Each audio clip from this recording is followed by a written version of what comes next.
各位爸爸媽媽，你哋好，我係一個香港嘅幼稚園英文老師，我叫 Miss Carol，教小朋友，我哋應該教字母嘅名或者係發音呢。根據 Jolly Phonics 呢套教材，先教發音係最理想嘅。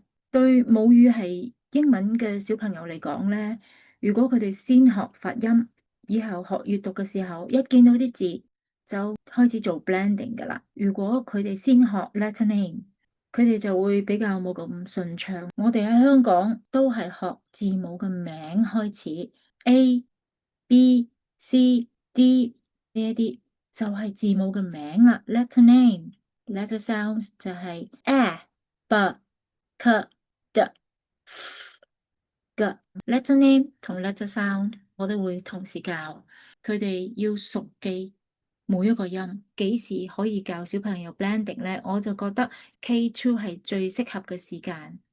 點解？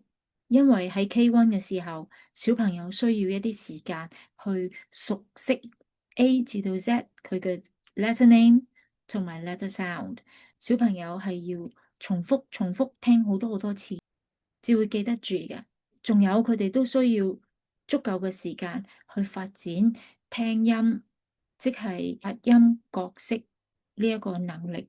太早教 blending，小朋友又未預備好；太遲教咧，就錯失咗佢哋學拼讀嘅黃金時間。K2 係最適合嘅時機啦。如果家長想配合學校，你就同小朋友記熟 letter name 同埋 letter sound。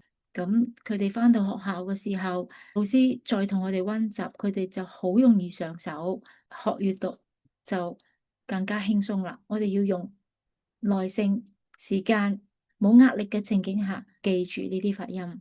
如果有時間嘅家長可以做一啲道具，例如將啲字母寫喺啲魚仔上面，同小朋友玩下釣魚啦，或者你有啲咩遊戲建議啊？請你喺留言區嗰度同我哋分享啊！今次我就分享到呢度為止，我哋下次再見，拜拜。